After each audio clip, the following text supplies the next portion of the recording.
En el video anterior vimos qué son los bucles y cómo los podemos usar. En este caso vamos a ver un tema bastante interesante que va a complementar mucho a estos bucles. Cuando utilizamos los bucles no podemos guardar datos con solamente una variable, ya que si la variable tiene un dato, al momento de meter otro se eliminará. Si queremos guardar muchos datos, ocuparemos las listas o arreglos. Hay tres tipos de arreglos: los unidimensionales, los bidimensionales y los tridimensionales. Piensa en los arreglos como una tabla. Los unidimensionales es una tabla de una sola fila con muchos espacios. Cada uno de estos espacios tiene un número, empezando desde el número 0. Por ejemplo, vamos a hacer una lista de frutas como la del video pasado. Ponemos un nombre como si declaráramos una variable. Después abrimos corchetes y adentro vamos a poner el nombre de las frutas. Para separar cada dato vamos a utilizar la coma. Bien, ya tenemos nuestra lista. Es bastante similar a la que hicimos en el video anterior con el for. Vamos a imprimir estos datos. Si queremos imprimir una lista podemos hacer dos cosas. Podemos simplemente imprimirlo como una variable normal con el print, pero se imprimiría con todo y corchetes. Si no queremos que se imprima con eso, vamos a utilizar el for. Como vimos en el video anterior, en el for se ocupan las listas para determinar cuántas veces se va a repetir el código. Solo ponemos el for, le damos una variable in y le damos el nombre de nuestra lista, y dentro del for imprimimos la variable. Pero ¿cómo sería si queremos imprimir solamente un dato de toda nuestra lista? Como dije hace un momento, la lista es como una tabla y cada espacio tiene un número, empezando desde el 0. Si queremos imprimir solo un dato, utilizamos el print, el nombre de nuestro arreglo y entre corchetes el número del espacio que tiene nuestro dato. Esto es cuando tenemos ya nuestros datos, pero siendo sincero no creo que se usen mucho los arreglos de esta manera, así que vamos con lo bueno. Vamos a hacer un programa que pida el nombre de un empleado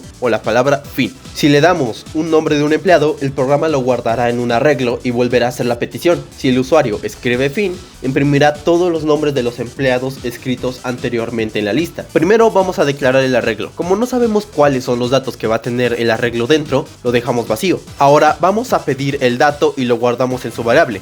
Utilizamos el while y ponemos la condición que el programa se repetirá siempre que la variable no sea igual a la palabra fin. Ahora en el bucle hacemos que este dato se guarde en el arreglo. Para esto utilizaremos el comando .append. Este comando sirve para que el dato que metamos entre los paréntesis se agregue al arreglo que nosotros queramos. Primero ponemos el nombre del arreglo y después el comando entre paréntesis y adentro ponemos el dato, o en este caso la variable que tiene el dato. Y ahora volvemos a pedir el mismo dato que al inicio, solo que ahora es adentro del while. Esto para que el dato constantemente cambie y no tengamos un bucle infinito. Y afuera vamos a utilizar el for para imprimir todos los datos. Por si te preguntas para qué es esto, es para imprimir saltos de línea, que no todo salga junto. Así funciona. Pedimos un dato. Si el dato no es fin, entonces el comando append creará un espacio y almacenará el dato que obtuvimos. Luego volvemos a pedir el dato con la misma variable y se volverá a comparar. Guardará todo dato hasta que se obtenga la palabra fin. Como el dato no cumple con la condición, sale del bucle y encuentra el for, donde se imprimirá todos los datos anteriores. Esto por el momento es fácil. Ahora vamos con los arreglos bidimensionales. La explicación más fácil de las matrices o arreglos bidimensionales es que son listas que guardan dentro de ellas más listas. Lo explicaremos mejor con este pequeño programa que tenemos acá, donde tenemos este arreglo con la diferencia de que adentro de los corchetes no solo tiene datos, sino que tiene más corchetes, representando otras listas adentro. Recuerda que al declarar una lista es como si hiciéramos una fila. Por cada dato se le creaba una columna, pues en este caso no solo tenemos una fila, tenemos 3 filas con 3 datos, o sea 3 columnas. Es como una tabla, y al igual que en las listas, estas están numeradas empezando desde el 0. Para imprimir uno de sus valores es muy similar al anterior. Ponemos print y entre los corchetes el número de su fila, coma y el número de su columna. Por ejemplo, si queremos imprimir este dato, vemos que está en la fila 2 y columna 1. Ponemos los datos y listo. Es como usar las coordenadas en una recta. Para imprimir estas matrices tenemos que utilizar dos for, los for anidados. Ponemos el primer for con su variable y el nombre de nuestra lista. Escribimos otro for con su variable, el in, y dentro la variable del anterior for.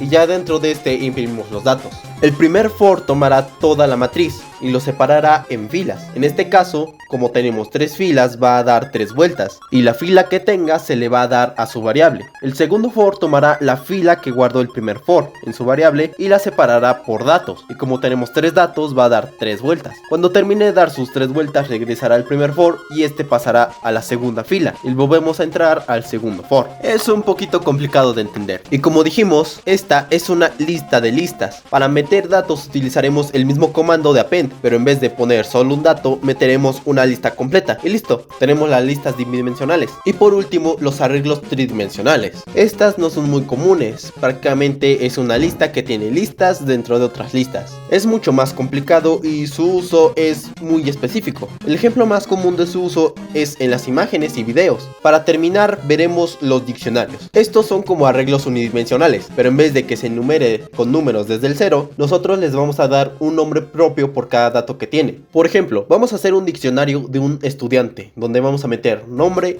edad, ciudad y promedio. Declaramos un arreglo normal. En vez de corchete, utilizamos llaves y damos enter. Dentro vamos a poner primero el nombre con el que queremos identificar nuestro dato. Como el primer dato va a ser el nombre, ponemos entre comillas nombre, dos puntos y el dato. Ahora la edad y la ciudad. Para separar entre dato y dato vamos a utilizar las comillas. Si queremos imprimir un solo dato, utilizamos print. Entre los paréntesis el nombre del diccionario y dentro de los corchetes, en vez de utilizar un número como los arreglos, utilizamos los identificadores que les pusimos: nombre, ciudad, edad, promedio. Y para imprimir todos los datos utilizamos un for, pero a este le vamos a dar dos variables separadas por una coma. En una se guardarán todos los nombres, los identificadores, y en la otra los datos. Si los imprimimos saldría algo así. Y para meter datos en un diccionario es mucho más fácil.